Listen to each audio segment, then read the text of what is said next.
ಕ್ರಿಸ್ತನ ಮಹಾಪರಿಶುದ್ಧ ನಾಮದಲ್ಲಿ ನಿಮ್ಮೆಲ್ಲರನ್ನು ವಂದಿಸಿಕೊಳ್ಳುತ್ತೇನೆ.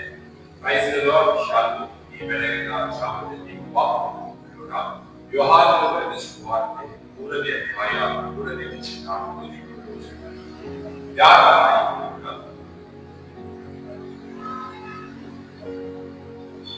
ನಾನು ನಿಮಗೆ ನಿಜ ನಿಜವಾಗಿ ಹೇಳುತ್ತೇನೆ, ಒಬ್ಬರು ಹೊಸದಾಗಿ ಹುಟ್ಟದಿದ್ದರೆ ಅವರು ದೇವರ ರಾಜ್ಯವನ್ನು ಕಾಣಲಾರರು ಅಂದನು. ವಾಕ್ಯದ ಶಿರೋನಾಮವಿರುವಾಗ ಹೊಸದಾಗಿ ಹುಟ್ಟದಿದ್ದರೆ ಈ ವಾಕ್ಯದಲ್ಲಿ ಹೊಸದಾಗಿ ಯಾವ ರೀತಿಯಾಗಿ ಹುಟ್ಟಬೇಕು ಎಂಬುದಾಗಿ ನಾವು ನೋಡಿಕೊಳ್ಳೋಣ. ನಾನು ನಿಮಗೆ ನಿಜ ನಿಜವಾಗಿ ಹೇಳುತ್ತೇನೆ, ಯಾವನಾದರೂ ಹೊಸದಾಗಿ ಹುಟ್ಟದಿದ್ದರೆ ದೇವರ ರಾಜ್ಯವನ್ನು ಕಾಣಲಾರದು ಎಂಬುದಾಗಿ ವಾಕ್ಯದಲ್ಲಿ ನೋಡುತ್ತಾ ಇದ್ದೇವೆ. ಮುಂದಿನ ದಿನದಲ್ಲಿ ನಾವು ದೇವರ ಮೇಲೆ ನಂಬಿಕೆ ಇರುವಾಗ, ದೇವರನ್ನು ನಾವು ಅಂಗೀಕರಿಸಿಕೊಳ್ಳುವಾಗ ದೇವರ ಮಕ್ಕಳಾಗುತ್ತೇವೆ ಎಂಬುದಾಗಿ ವಾಕ್ಯದಲ್ಲಿ ಹೇಳಿದ್ದೇವೆ. ಈ ಹೊತ್ತಿನ ದಿನದಲ್ಲಿ ಹೊಸದಾಗಿ ಹುಟ್ಟದಿದ್ದರೆ ದೇವರ ರಾಜ್ಯ ಕಾಣಲಾಗಿದೆ ಎಂಬುದಾಗಿ ವಾಕ್ಯ ಹೇಳುತ್ತಾ ಇದೆ. ಹಾಗಾದರೆ ನಾವು ಈ ಒಂದು ದಿನದಲ್ಲಿ ಲೋಕದಲ್ಲಿ ಜೀವಿಸುವಾಗ ಯಾವ ರೀತಿಯಾಗಿ ಹೊಸದಾಗಿ ಹುಟ್ಟಬೇಕು?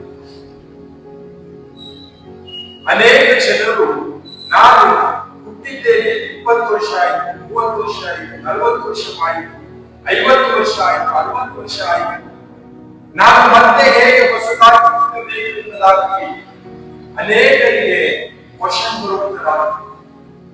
ಹೊಸದಾಗಿ ಹುಟ್ಟುವುದು ಎಂಬುದಾಗಿ ನೋಡುವಾಗ ನಮ್ಮ ಜೀವಿತದಲ್ಲಿ ಯೇಸು ಕ್ರಿಸ್ತನನ್ನು ನಂಬಿದ್ದೇವೆ, ಯೇಸು ಕ್ರಿಸ್ತನು ನನ್ನ ರಕ್ಷಕನೆಂದಾಗಿ ತಿಳಿದುಕೊಂಡಿದ್ದೇವೆ. ನಾವು ಬಾಯಿಂದ ಅರಿಕೆ ಮಾಡಿ ಹೃದಯದಿಂದ ನಂಬಿದವರಾದಾಗ ಯೇಸು ಕ್ರಿಸ್ತನ ಮಕ್ಕಳಾಗಿ ಆತನ ಮಕ್ಕಳಾದ ಮೇಲೆ ನಾವು ನೂತನ ಸೃಷ್ಟಿಯಾಗಬೇಕು, ಹೊಸ ಒಂದು ಜೀವಿತ ನಮ್ಮದಾಗಬೇಕು.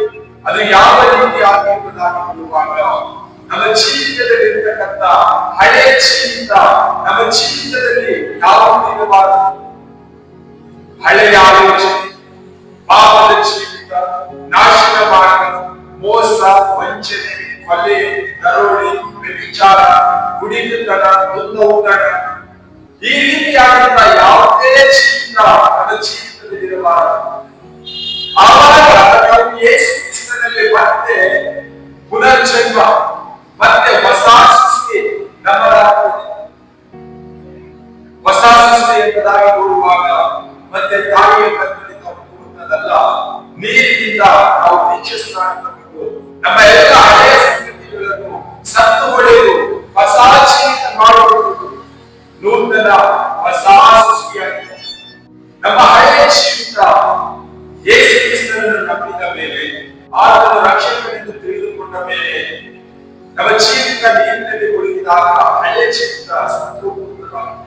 ಹೊಸದಾಗಿ ನಾವು ನೀರಿನಿಂದ ಎದ್ದ ಮೇಲೆ ತಿಳಿದುಕೊಂಡವರಾಗಿದ್ದೇವೆ.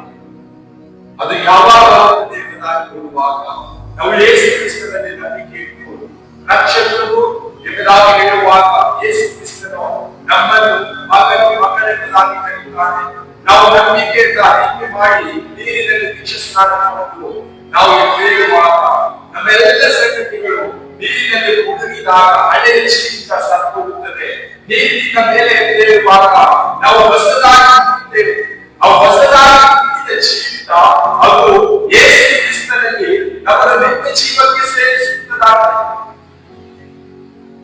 ನಾನು ನಿಮಗೆ ನಿಜ ನಿಜವಾಗಿ ಹೇಳ್ತೇನೆ, ಯಾವನಾದರೂ ಹೊಸದಾಗಿ ಹುಟ್ಟದಿದ್ದರೆ ದೇವರ ರಾಜ್ಯವನ್ನು ಸೇರಲಾರದು ಎಂಬುದಾಗಿ ವಾಕ್ಯ ಹೇಳ್ತಾ ಇದೆ. ನಾವು ಯಾವ ರೀತಿಯಾಗಿ ದೇವರ ರಾಜ್ಯವನ್ನು ಸೇರಬೇಕೆಂಬುದಾಗಿ ವಾಕ್ಯದಲ್ಲಿ ಸ್ಪಷ್ಟವಾಗಿ ಇದೆ. ನಮ್ಮ ಹಳೆಯ ಜೀವಿತವರಾಗಬೇಕು. ಎಷ್ಟು ಮಾತ್ರ ನಮ್ಮ ಹಳೆಯ ಜೀವಿತವನ್ನು ನಾವು ಮುಂದುವರಿಸಬಾರದು. ಯಾವಾಗ ನಾವು ನೀರಿನಲ್ಲಿ ಮುಳುಗಿ ದೀಕ್ಷೆ ಸ್ನಾನ ತಗೊಳ್ಳುತ್ತೇವೋ ನಮ್ಮ ಎಲ್ಲ ಹಳೆಯ ಜೀವಿತ ಅಲ್ಲೇ ಸತ್ತೋಯಿತು. ನೀರಿನಿಂದ ಎದ್ದಾಗ ನಾವು ಹೊಸ ಸೃಷ್ಟಿ. ಯೇಸು ಕ್ರಿಸ್ತನ ಪ್ರೀತಿ, ಅನ್ಯೋನ್ಯತೆ, ಕರುಣೆ, ದಯೆ, ಉಪಕಾರ, ನಂಬಿಕೆ, ಶಾಂತಿ, ಸಮಾಧಾನ, ಒಬ್ಬರಿಗೆ ಸಹಾಯ ಮಾಡುವುದು, ಕರುಣಿಸುವುದು, ದಯ ತೋರುವುದು, ಈ ಎಲ್ಲ ಗುಣಲಕ್ಷಣಗಳು ಯೇಸು ಕ್ರಿಸ್ತನ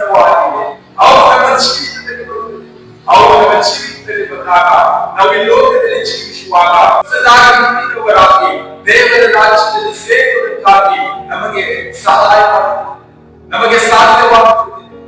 ಈ ಒಂದು ದಿನದಲ್ಲಿ ಲೋಕದಲ್ಲಿ ನಾವು ಯಾವ ರೀತಿಯಾಗಿ ಜೀವಿಸ್ತಾ ಇದ್ದೇವೆ? ಪ್ರೀತಿಯ ಕ್ರೈಸ್ತ ಸಹೋದರ ಸಹೋದರಿಯರೇ, ನಾವು ಯೇಸು ಕ್ರಿಸ್ತನನ್ನು ನಂಬಿ ರಕ್ಷಣೆ ಹೊಂದಿಕೊಂಡು ನೀರಿನಲ್ಲಿ ಮುಳುಗಿ ದೀಕ್ಷಾ ಸ್ನಾನದಲ್ಲಿ ಕೂತಾಗ ನಮ್ಮೆಲ್ಲ ಹಳೆ ಜೀವನ ಸಂಪೂರ್ಣ ಮತ್ತೆ ನಾವು ಆ ನೀರಿನಿಂದ ಎದ್ದ ಮೇಲೆ ಹೊಸ ಜೀವನ ಪ್ರಾರಂಭವಾಗಿ ಹೊಸದಾಗಿ ಹುಟ್ಟಿದ್ದೇವೆ. ಆದರೆ ನಾವು ಲೋಕದಲ್ಲಿ ಯಾವ ರೀತಿಯಾಗಿ ಜೀವಿಸ್ತಾ ಇದ್ದೇವೆ? ಹೊಸದಾಗಿ ಹುಟ್ಟಿದ ಹಾಗೆ ಜೀವಿಸ್ತಾ ಇದ್ದೇವಾ? ಅದೇ ಹಳೆ ಜೀವನದಲ್ಲಿ ಜೀವಿಸುತ್ತಾ ಮತ್ತೆ ಪಾಪದ ಜೀವಿತ ನಾಶಕ ಅದರಲ್ಲೇ ಜೀವಿಸುತ್ತಾ ಜೀವಿತ ಕೊನೆಯದಾಗಿ ಅದರಲ್ಲೇ ಹಾಕಿಸಿಕೊಳ್ಳುತ್ತಾ ಇದ್ದೇವಾ?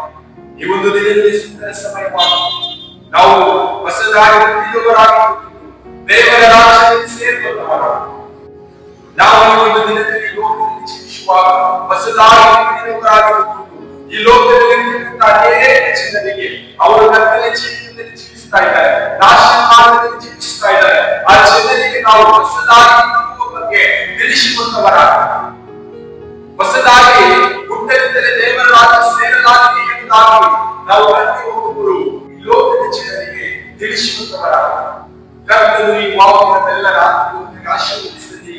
ಆಮೆನ್.